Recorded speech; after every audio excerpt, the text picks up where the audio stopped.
Hello, friends and family, brothers and sisters on YouTube world. Right now, I'm gonna interview Chris.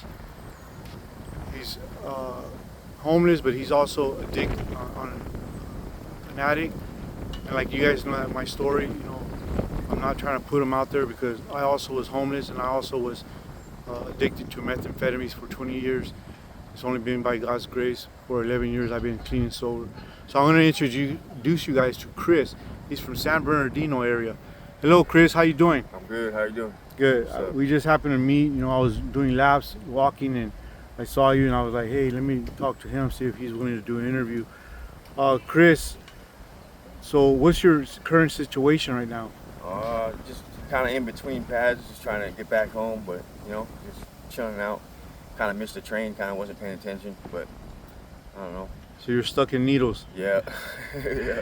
Hey, Chris, I wanted to know, because you said you were coming down, what is your drug of choice? I like meth and heroin, Yeah. And how long you been using? Probably the last 15 years, probably. Yeah. Has there ever been a time like in between that you have been clean and sober? Yeah, like a year probably.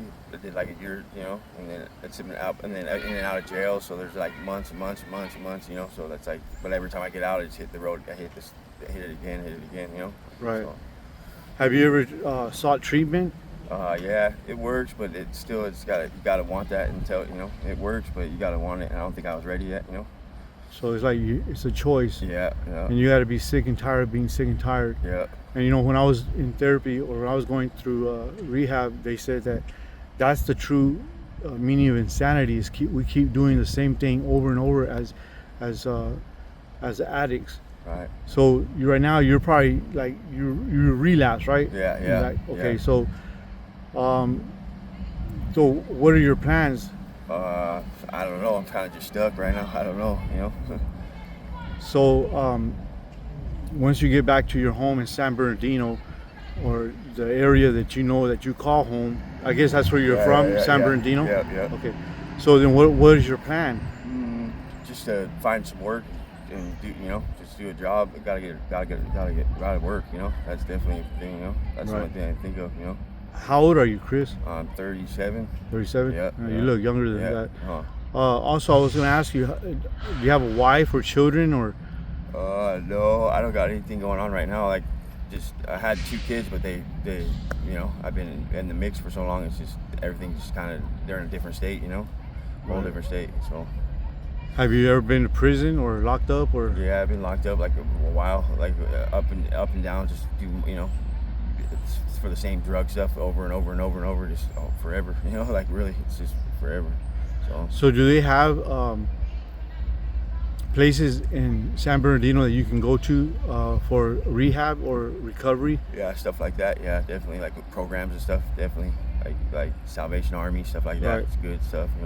Yeah, I would like to encourage you to do that, man, Yeah, because sure. you still look like healthy, and you still got all your teeth, and you know what I mean. Yeah, for sure. And you look healthy. I wasn't even sure whether to approach you or not because, like I said, you don't look like an addict. You don't look homeless, and so I was like, man, I wonder if this guy is even.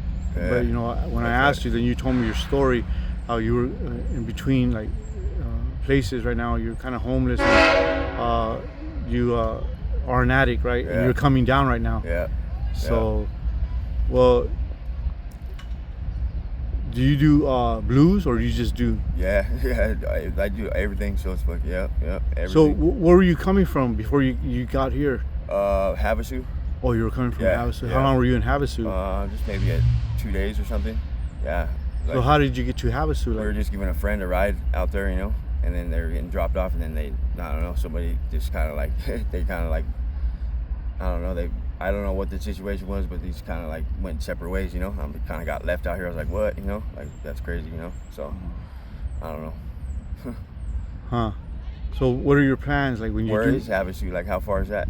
Havasu is about 30 miles from here. Okay, so that's probably where I'd probably go back to just to see what's up, because like the whole thing is like I just rode with a person out here to go to Havasu, and they didn't want to ride all the way back, by themselves. So I went with them, and that was it. I was like, what? So you're gonna try to go back to Havasu? Probably like where that house is, and then tell them it's, that I missed the train or whatever. Oh, because that was a friend's house. You know, I don't know. That's the only thing I think of. You know. Right. Which direction is it, you think? Havasu is west. West, You have to okay. go west, southwest. Okay. So it's like this way. No, that way. This way. Okay. yeah. Okay. Yeah. All right. So, okay, I'm gonna try to help you out with a little some. All right. You know, like I told you, I see you later. I'll give you more. But Yeah, that's right. I appreciate you sitting down with me and giving yeah. me your time. What would you say to people that are thinking about doing fetties or doing blues or doing meth or doing heroin? It's definitely a hard road, hard road. Not what it seems, for sure. Hard road. Not worth it, probably not at all. It's not even worth it. At the end of the day, it's just not worth it. Okay, how do you do the drugs?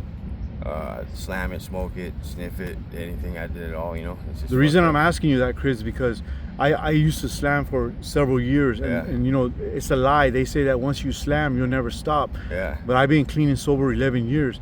You know, That's right. Of course, it's only by God's grace and the Holy Spirit empowerment. So I want to encourage you, Chris, and I was sharing with you that I now have a wife, a beautiful daughter, a home. You know, you see my dog, and you know, and you know, I'm favored. You know, God has favored me, and you know, I have to do my part.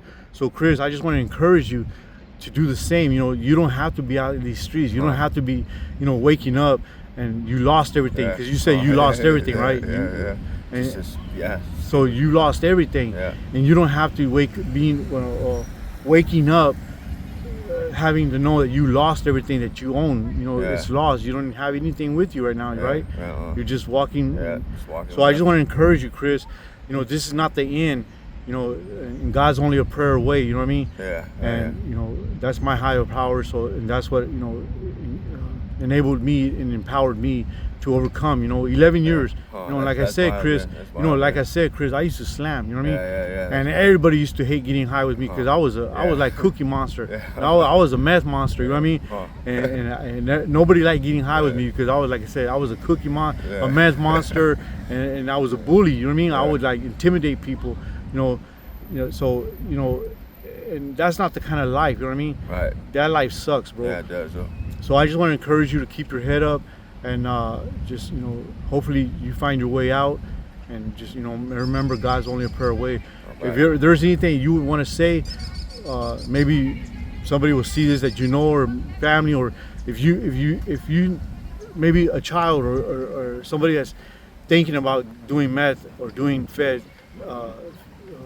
blues, the fetties, what would you say?